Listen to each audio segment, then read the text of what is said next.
And the little brother, throughout these first 5 chapters, every time he appeared, was amusing. And it was a book that was dealing with the effect on a family of the illness and death from cancer of the teenage daughter, the older girl. And the tone was thrown off every time that little brother walked through it. And so I finally figured that out for myself. I went back and removed the little brother. So he does not appear in that book. When the book was published, it was my first book, and the publisher always sends me 12, I think it's 12 copies of the book when it's first published. And if I want more, I have to buy them. But those 12 books, I always sign for various people to whom I'm close and give them to people. And at that time, my parents were still alive, and I sent them a copy, and I sent my brother a copy, and other people. And I heard from my brother, and my brother is a doctor in Virginia. He's now retired, but at the time he was still practicing medicine, and he wrote me a letter. Again, this is before email. And he said he'd read the book, and he thought it was well done, and the medical details were correct, and it was nice to remember a sister, and he went on in that vein, and hoped it would be successful.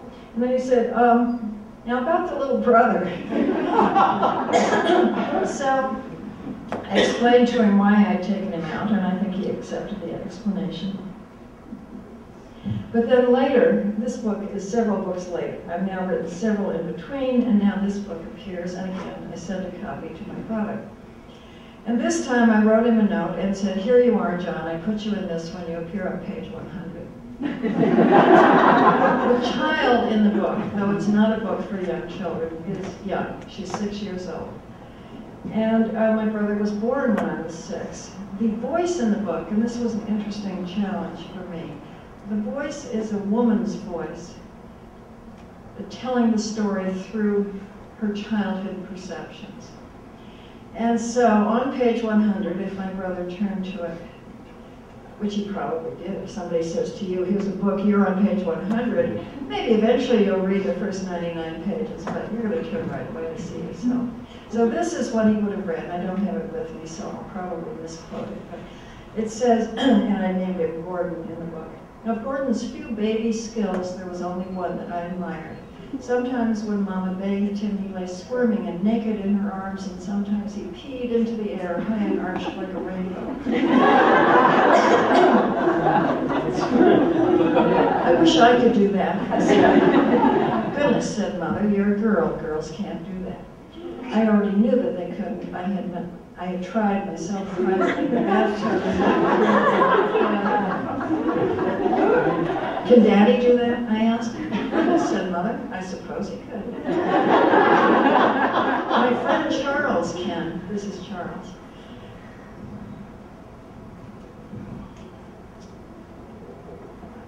I can't remember the next line, but I know it says something like, no, I haven't seen him do it.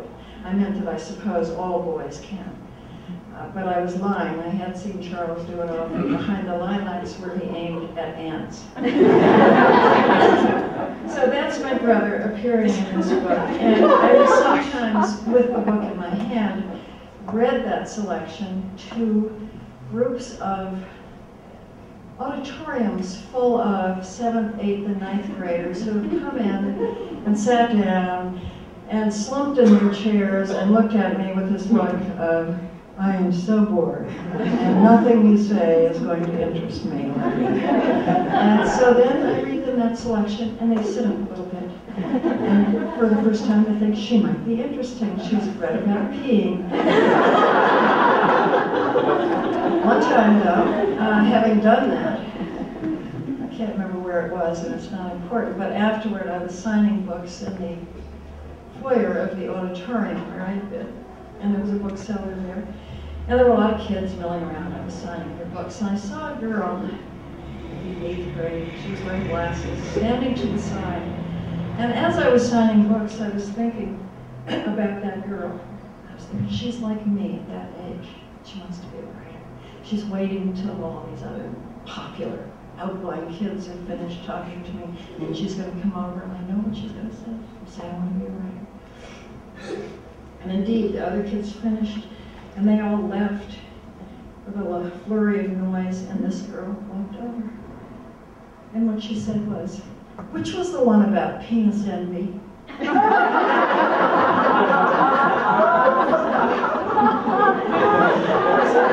was the adult version. That was all a digression. Incidentally, this is also the way I write.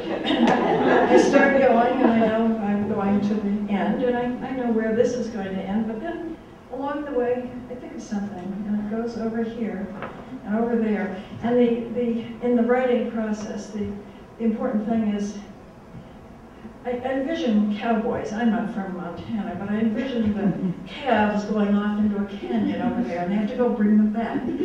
And so eventually everything finds its way back to the destination. This is the identification tag that I wore when I was a little girl at the beginning of World War II. Before my father went overseas, and we still lived in New York. They thought New York would be bombed, and children wore ID tags so they could be identified if they're not bombing the person. This is my father, who took his own picture, set up a tripod, and photographed himself. And I remember the day he did this, and then went into his dark room. We always had a dark room in our house. My mother always complained in a good-natured way that every time we moved, Dad always grabbed space for a dark room before she figured out where she was going to put her sewing machine. But anyway, he took this picture, enlarged it, and we had it in a frame throughout the war while he was overseas in the Pacific. And I've always loved this picture because I think it shows what he was feeling and his concern for his family, for the future of the world at that time. And here he is with my brother, and then he was gone off to the Pacific. My father was on a hospital ship named Hope, treating facial injuries. And then he was on the island of Tinian, which is the island where the atomic bomb was loaded onto a plane that would go on to bomb Hiroshima. And then at the end of the war, he was among the first people to enter Japan, and I think I mentioned that he was a dental surgeon. His job was to set up dental services in Japan after the war, and eventually we went there to live. But during this period of time, during the war, he was gone, and we were living with my grandparents. This is the house we lived in Carlisle, Pennsylvania. The street was named College Street. The book Autumn Street is set there, though I changed the name of the street. This is the book that I described earlier, the book that was pivotal to me in my appreciation of literature. I had grown up in a house that was filled with children's books. My mother had been a teacher before she married, kindergarten teacher. She always read to us, and then my sister learned to read and read to me, and then I learned to read. But when I was 8 years old, my mother read this book aloud to me. It was a book published for adults, and perhaps some of you have read it. I think this is the picture that shows why I'm so captivated by the book. That's me on the right with a cousin's dog. I've always been an animal lover. And the book, of course, and my version of the book had the beautiful paintings by N.C. Wyatt. I still have it at home. This is the boy who adopts a fawn as a pet. Did you guys know this book? Later it was made into a film. Gregory Peck played Paw. How could it not be a great movie? My kids hated the book, hated the movie, so every generation is different. But this is the book that changed my appreciation of what books could be. And one of the things that, whoops, you told me I can't go back. I don't have this picture with me, unfortunately, but one of the things I'll tell you about that affected me in the reading of this book. There's a lovely painting of this scene. The father is Paw, Gregory Peck, is in the bed, and you can tell he's in terrible condition. His face is gray. The doctor, seated beside the bed, is nodding off. He's had too much to drink. It's an adult book. It was published as an adult book. And the boy, Jody, is on the floor beside the bed.